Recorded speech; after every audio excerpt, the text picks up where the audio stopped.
Why have the recent layoffs been so weird? Today, we're talking about some of the recent layoffs and how different they are from layoffs that we've seen in the past. We're also going to touch on why so many people are upset about the recent layoffs and what it might mean for you. Now, if you pay attention to this sort of thing, you probably have access to some of the same information. As always, I am not going to name names of some of the companies that we're talking about today. The purpose is not to shame them, but just to help people understand what's going on right now. First, let's talk about some of the recent changes in how layoffs are being handled by companies. This is interesting.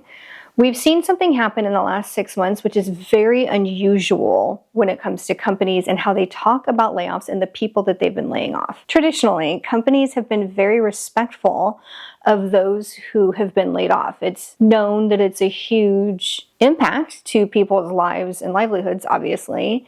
And normally companies are very circumspect in what they say about those who've been laid off until now. What's happened was in recent months, at least 2 companies have very widely stated in internal meetings that a significant portion of the people affected by the layoffs were poor performers. That is very troubling for a couple of reasons. First, let's talk about what happens after you get laid off. Fortunately, in a layoff scenario, you usually get a very nice severance package. Some companies will give you a base number of weeks and then add on a certain number of weeks per year.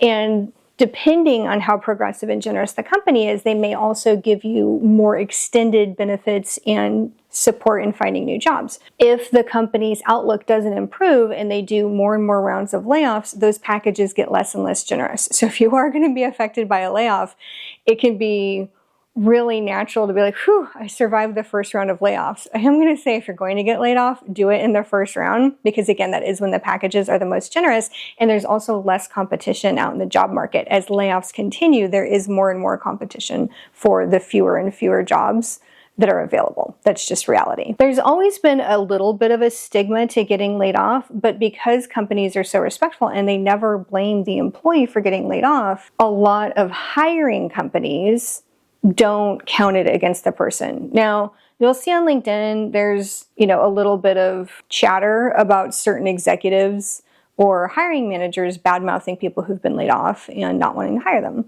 That's going to happen, unfortunately. But for the most part, it doesn't end your career just because you've been laid off, especially when in the industry you're in, there's a lot of layoffs happening. People don't tend to view you as critically. I will say that it's easier to find a job if you have a job, and if you've been laid off, there's going to be a little bit more scrutiny on you. But if you had a lot of tenure at the company you came from, that frankly doesn't tend to matter as much. If you've been there more than a few years and you were part of layoffs, usually hiring managers and recruiters aren't going to count that against you. I'm obviously leading up to something. But when you have CEOs or other major executives at large companies saying that people who were laid off were poor performers, that changes everything. That impacts people's future job prospects.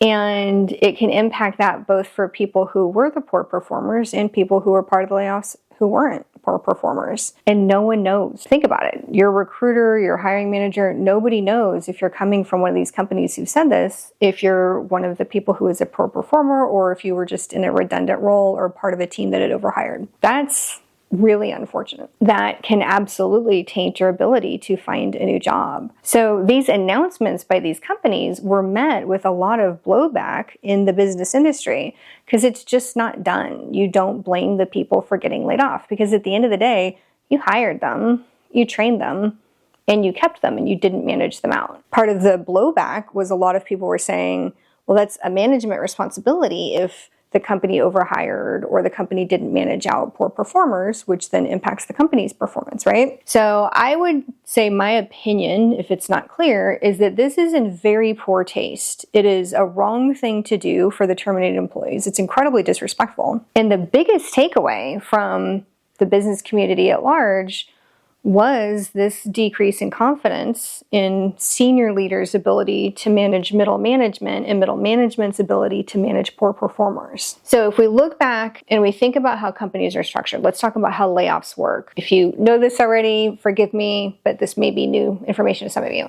So yes, every company is organized into a pyramid structure to some extent. You obviously want the fewest people at the top and the most people on the bottom. That's just the way it works. So when executive leadership makes the decision decision to do layoffs, they land on a percentage or a raw number, one way or another. Some companies pretend like that's not what they do.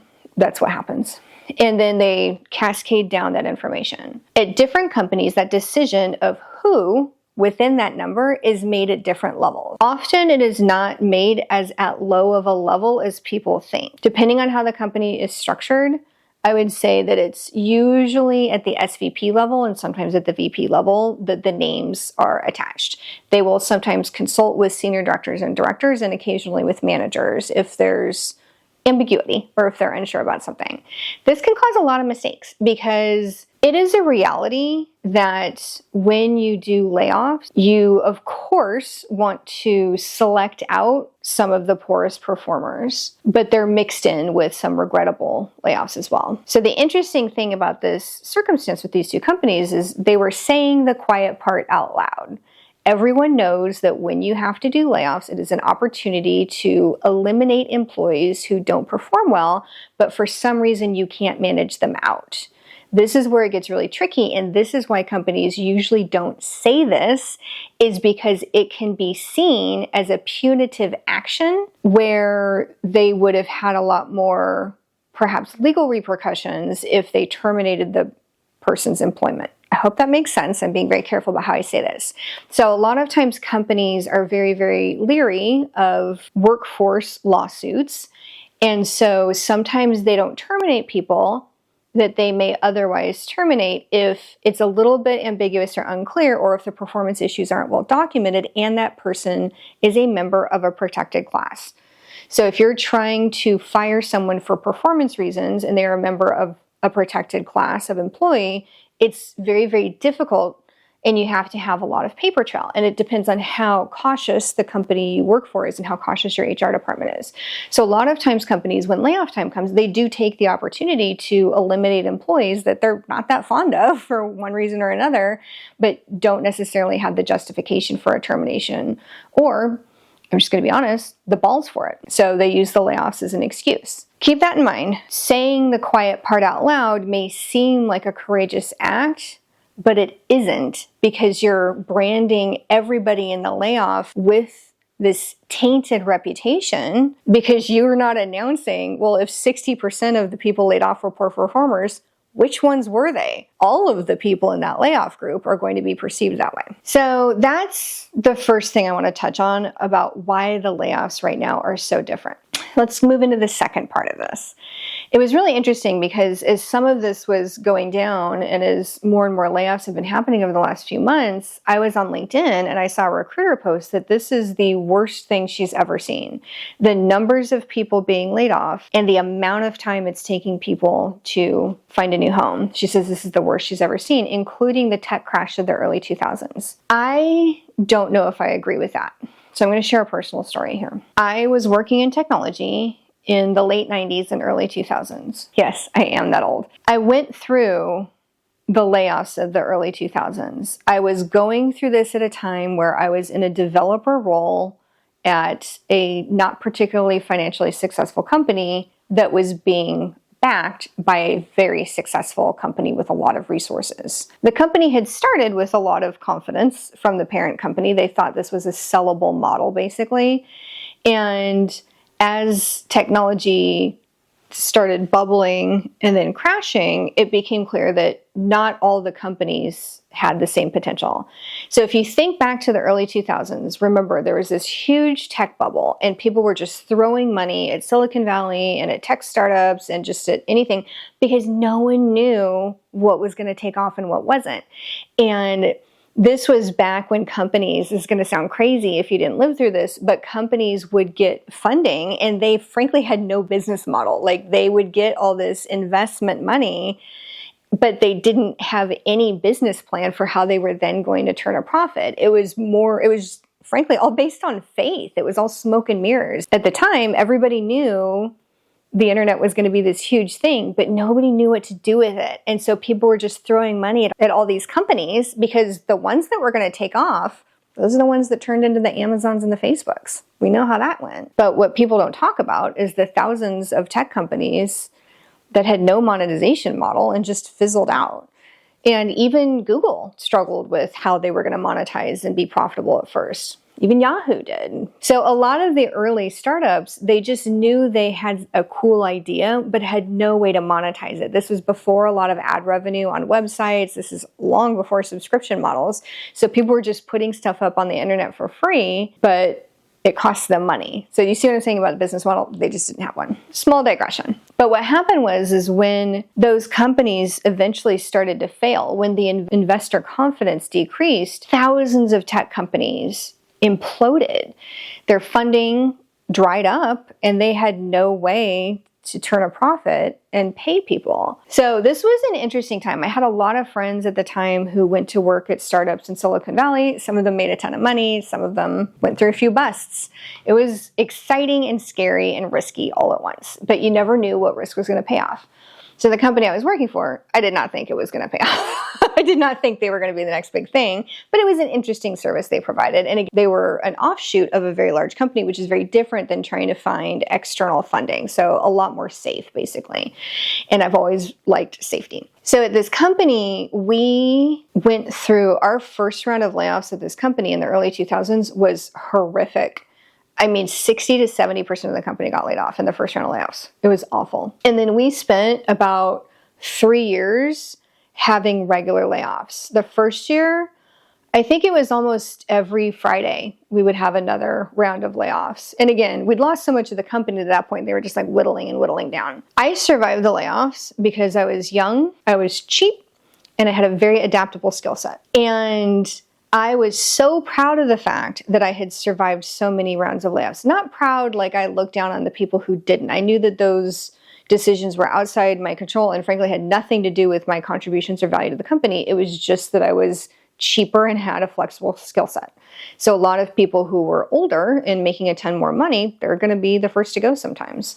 Or if they have roles where the company is deciding to offload certain pieces of work, those roles are just eliminated. The important thing to note here is how long this went on. And this wasn't unusual to my company, but my company at the time was a particularly rough example of what was happening, which is that people were just getting cut. And the tech industry was taking a huge hit, such a huge hit that I personally knew people who got laid off who they may not have found an equivalent job for years, like literally years. So when recruiters are saying on LinkedIn that this is some of the worst they've ever seen, that's not what it looks like to me, but I'm not seeing the heavy, deep cuts. I'm not seeing the entire companies collapsing. I'm not seeing that the jobs are completely dried up. There's just a shift in some of the technical jobs, for example. So I'm not sure this is the worst I've ever seen, but it's bad out there. It may not be worse than the early 2000s. It may be worse than the early 2000s, but the fact that that's the comparison should tell you how bad it is right now. And I know that the job numbers in the US are pretty good right now. That's true. But there are certain shifts that are happening right now that are frankly troubling. Let's talk about what those shifts are. So this is another part of why are the layoffs so different right now? I know everyone is tired of hearing about AI. Part of the reason everybody's tired of hearing it is because it's not turning into anything useful yet. It's a lot of vaporware, to be honest. That doesn't mean that it's not impacting you in ways that you may not actually know. One of the things that I've observed with a lot of companies that I've worked with, spoken to, is that there's a huge quiet shift in funding. So some companies are spending millions, hundreds of millions, and even in the billions of dollars investing in AI right now. Okay, Gabby, what's wrong with that? That's great. Well, I don't see that that's turning into jobs for people. I'm not hearing a bunch of hiring. Yes, put AI on your resume and it's a lot easier to get hired right now. But this is a quiet shift in funding and in research. What that means with a shift in funding is that other things are not getting funded. I know that sounds obvious, but I'm not seeing people talk about it. And the people I'm talking to aren't realizing that that's the opportunity cost of AI right now, is that companies are moving their spending into AI research and AI innovation and away from certain kinds of projects. So large-scale software implementations, for example, have really dried up. And there's a whole industry wrapped around large-scale software implementations. In fact, multiple industries are tied up in that. So what you see is a lot of solution integrators, consulting companies. That's why a lot of these ancillary companies are taking such a huge hit, is because of the shift in spending. And we're not getting an equivalent external spend on AI. It's not going back to the same places.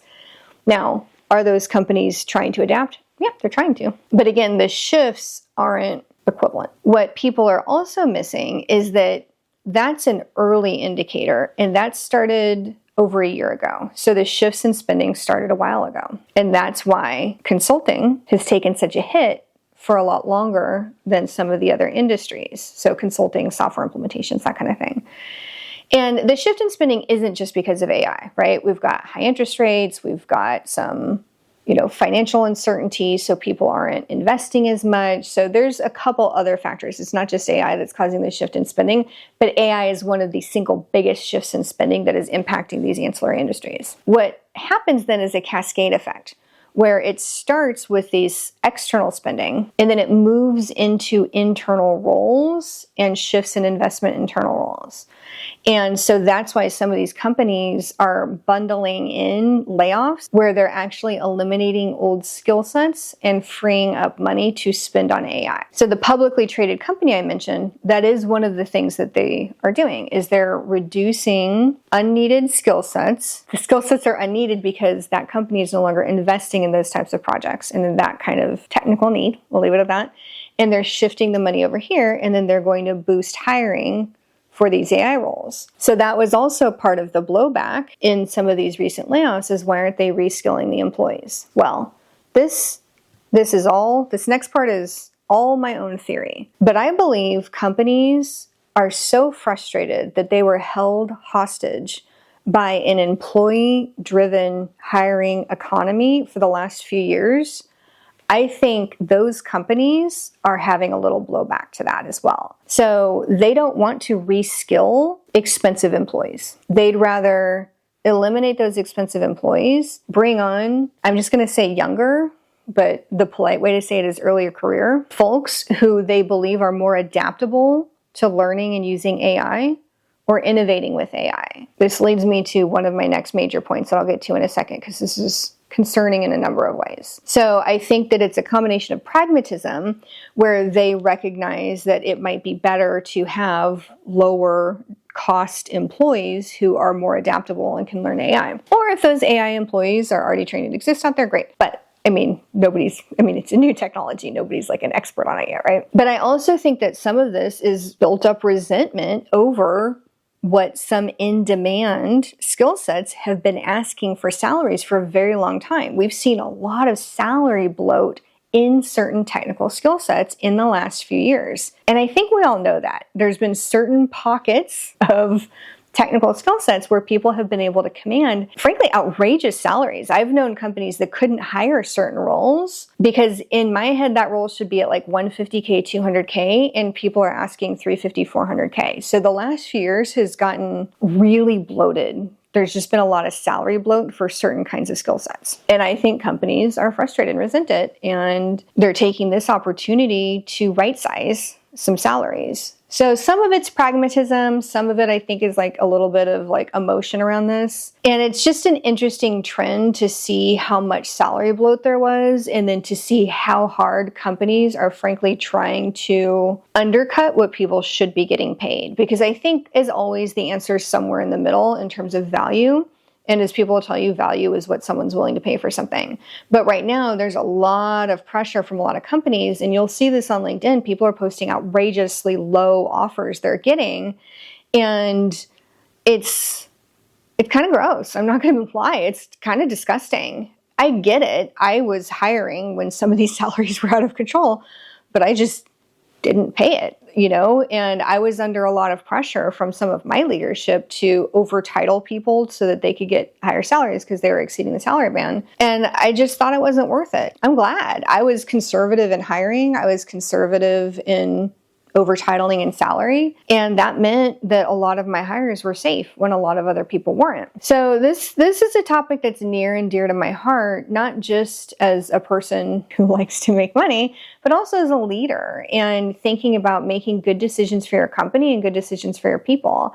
And when there's a bubble that's about to burst, that is not the time to be hiring too many people and to be hiring people at too high of salaries, because you're going to have to get rid of people you just hired. And that sucks. That sucks. And there's something to be said for a little bit of a more old-fashioned perspective on leadership. This is something that's fallen out of date and I don't hear it talked about as much. But as a leader, if you have to let a lot of people go, whether it's through firing an individual employee or doing these group layoffs, that's a failure on your part. And when I was coming up through management and when I was learning and developing my leadership skills, this was frankly an area of integrity and honor that I really internalized. It's also a perspective you have to balance, where if you hire an employee and they checked all the boxes and they had a great interview and then they don't have the skill set, and as a leader, you give them the feedback and you give them the tools and the resources, at some point it's on them what they do with that if you've done your part in investing in it. And some old hardliners would say, well, even then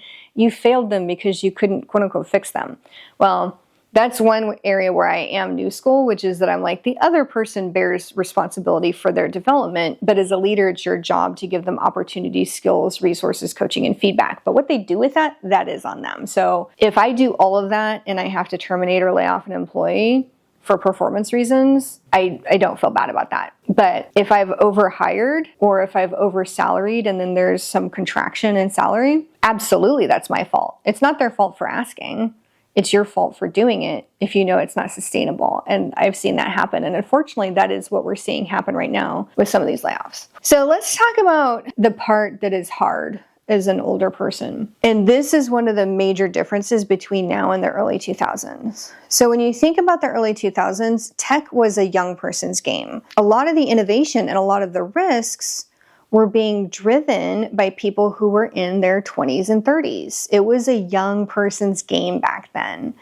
And you might have some of the older people as investors and, some graybeards as advisors, but it was a young industry back then, obviously, right? Well, now here we are, well over 20 years later. And in the tech landscape, it is a wider age range.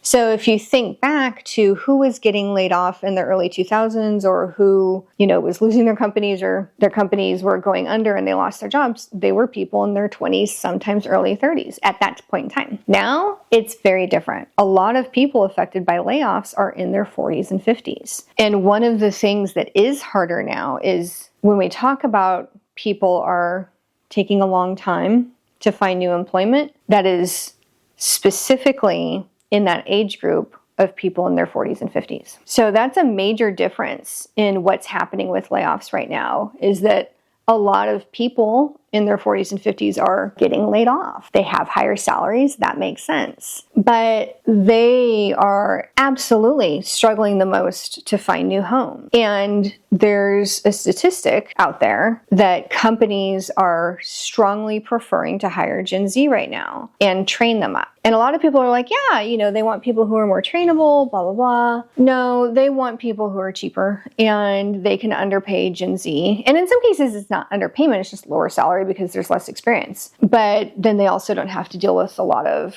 later in life issues. So again, ageism is discriminatory, but it's very hard to prove ageism in hiring. And so even though you see these numbers and it's a trend and companies are disproportionately hiring Gen Z, and again, no knock against Gen Z, by the way, this is not their fault and they need jobs too, right? But it is rough when you've got people who are in their 40s and 50s and who are not close enough to retirement that they can just say bygones and retire early. And yeah, that's a grim outlook.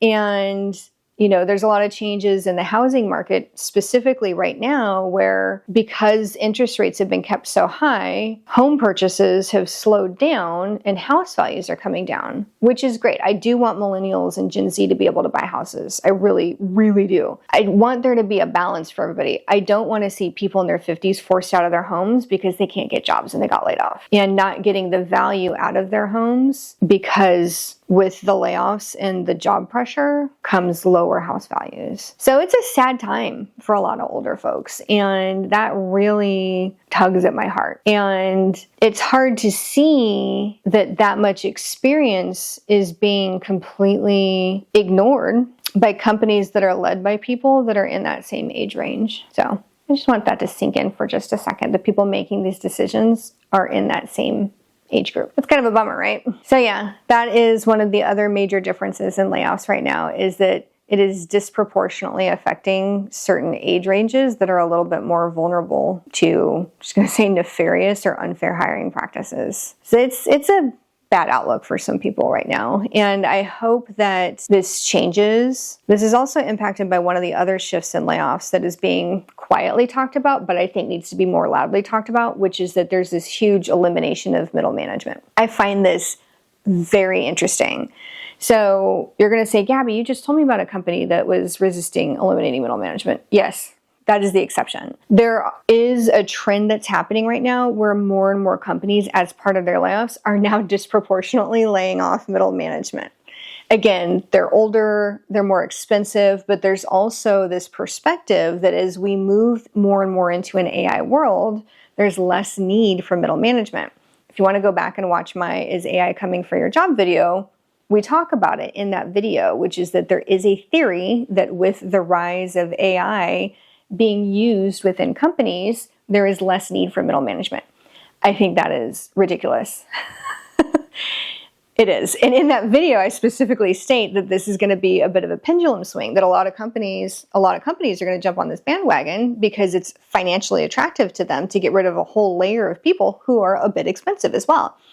But that's not going to work well. We know that self-organizing teams don't work like that. That's not how that works. People, unfortunately, need to be led and managed. I actually wish this wasn't true. That is one of the most annoying parts of leadership, is the fact that you have to herd the cats all the time, right? We have that expression for a reason. It is really annoying. So it'd be great if we didn't have to do that. But AI isn't going to fix that. That is completely a bananas theory and expectation. AI can't even do low-level assistant functions right now, and people are changing their job structures within their companies based on something that hasn't even been realized yet, and would take a decade or more to get to a level of effectiveness where middle managers aren't needed. So I'm laughing about this because it's frankly horrible. It's a bad theory. Nobody's doing studies to prove whether or not it's true. It goes against everything you learn about people management and leadership and organizational psychology. It is just the dumbest move I've seen in a long time. But unfortunately, that is pushing more and more people in that sensitive age group that I'm talking about out into the wild, is this reduction of middle management. So it's really interesting to me because when I made that AI video, I hadn't seen a lot of companies doing it yet, but that was one of the things that ChatGPT specifically told me was going to happen. Well, ChatGPT was right, and I have a feeling that a lot of these executives, for whatever reason, are actually taking advice from AI about what to do with AI, because we're seeing a lot of really bananas decisions being made right now in some really established companies. So I'm going to do another video, which is why companies are so freaked out about AI and doing dumb things because of it, because that is a whole topic in and of itself. But this is one of those things, which is trying to eliminate an entire management layer. And that's attractive to CEOs. And it's attractive because, like I said, it's a whole band of people. Middle management's a fairly heavy layer of people, but also it's a highly salaried layer of people. But yeah, it's going to be a pendulum swing. We'll see a huge reduction in middle management. And then once people realize the chaos that's going to ensue because of it, companies will bring back middle management and they will just rebrand them, right? So it's really funny because I'm going to use an example here. This happened a little bit in the tech world when everybody went to agile development. And they tried to get rid of project managers. It's the same thing. Project managers are basically middle management for projects, right? So they tried to get rid of project managers, and then they're like, oh, Scrum Masters do the same thing. No, they don't. Scrum Masters do not do the same thing. Scrum Master is a very, very important role if you're doing agile development. But any Scrum Master worth their salt will tell you, I'm not a project manager. So these roles work hand in hand. You've got your project manager, your product manager, and your Scrum Master. And what they did, a lot of companies did, was they laid off their whole PMOs. They laid off so many project managers because Scrum Masters will do that job. They did not do that job. And so then they started bringing project managers back and then trying to call them Scrum Masters. And a lot of project managers would get in and they would take a Scrum Master role, and then they were basically asked to be project managers. It was a huge nightmare. So again, companies will eliminate entire layers, regret it later, quietly bring those people back and try and brand them as a different role. So I'm interested to see what happens in middle management. And again, if you want to hear more about this, go watch my AI video. We get super in depth on a lot of this. But yeah, that is one of the big final differences in what we're seeing in layoffs right now, is that layoffs are always a time to shrink middle management. It is usually proportionate to team shrinkage. And right now, except for that one company I mentioned, it's disproportionately middle management. Now, do I think middle management shakeup is good? Usually, yes. I think there are a lot of people who are coasting in middle management roles. I'm sorry to say this out loud, but I've worked with a lot of them and they are. But again, this is what it comes back to for me. You need to have easily measurable targets for your middle management, and then you need to hold them accountable for those targets. What I see happening is that senior leaders are so out of touch with what's happening below them that they retain middle managers who are not performing, who are not hitting those targets, because they believe it is more disruptive to replace them. It might be more disruptive, but disruption isn't always bad. So I'm a little frustrated with this one because I don't think you should get rid of middle management en masse, but I think this is just a basic business principle, a basic management principle, which is that every layer you should be holding them accountable, and you as a senior leader shouldn't be giving your middle managers underneath you a pass for not hitting their numbers because you don't want to be bothered with replacing them and they do something that you don't understand. That's maybe a sign that you as a senior leader need to get a little bit more in touch. All right, this was a wide-ranging topic. I hope it was interesting. I'm very interested, as somebody who's been in this industry for decades, in these shifts and these ebbs and flows and these trends. So if you're interested, I'm going to be doing more trend videos because I think analyzing what's happening right now and helping people understand it so they can know how it impacts them is incredibly important. I am going to say one more thing about layoffs. I know I mentioned that you're better off getting laid off in the first round because you get better packages and there's less competition for open jobs. Totally true. And what I did is I held on to that company for so long because I believed the hype that there wasn't a lot of jobs out there, and I didn't believe in myself. I was young. I believe in myself now, obviously, but I didn't then. And I stayed there longer than I should have. And it worked out for me in some ways, and in other ways it didn't. I probably lost a good 10 years of some real financial security that I could have built for myself because I stayed at a company that wasn't paying me what I should have been paid. And so it would have been scary to take a new job, but it probably would have been better for me financially. I would have been building more wealth at a younger age. Hindsight's 20/20. And at the time, I often wondered whether I should jump or not. But it was so interesting because I'd gotten so stuck in survival mode. I'd gotten so stuck in surviving these rounds of layoffs that I never asked myself, am I thriving? And I wasn't. And I should have left. It was not a good company to stay at. It was, frankly, very traumatic. And I had to work through a lot of, not to be dramatic, I had to work through a lot of PTSD after I left that company because I was so traumatized by the constant layoffs, by being in survival mode for so long, and then by working for a company which wasn't well run and had a lot of issues because of it, not just the layoffs. So yeah, ask yourself, what am I holding on to? Because yes, you can do everything in your power to make yourself layoff proof, which is having these really adaptable and transferable skill sets, being very useful, exceeding your targets. There's so much you can do to try and make yourself layoff proof. But I'm going to tell you, it doesn't keep you safe forever. And if you're in this older age group, your job's on the line no matter what. That's just the reality of how layoffs are working in this day and age. I know that should be illegal, but that is what people are doing. So I'm just going to say that out loud. So yeah, you can try and be layoff proof and it will work until it doesn't. And you can't prevent it from happening. And if it's going to, earlier is better. But also, speaking from experience, you're going to turn yourself inside out trying to be safe. And safe isn't always good. Sometimes change is better.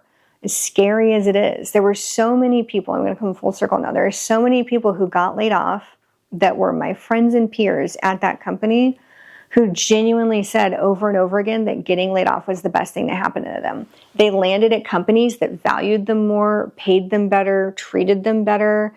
They were able to have better experiences somewhere else and grow their careers in directions that they hadn't anticipated. So I'm just going to put that out there that if you're worried about layoffs, it isn't always the worst thing that can happen to you, as much as it seems like it is. And if you do get laid off, absolutely take that as an opportunity to do some soul searching and figure out if there's something better or different that you should be doing with your life. Because we tend to get on these paths, and some of us tend to just hold on to them when really a change is much better. I want to hear from you in the comments about your experiences with the layoffs that are happening right now.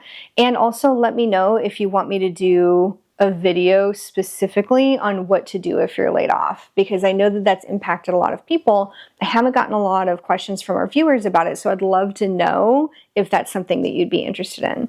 So thank you so much for spending the time with me today. I hope this was helpful, and I do intend to do more trend videos, so if you don't want more trend videos, tell me and I won't do them. All right, thanks so much, everybody. Bye.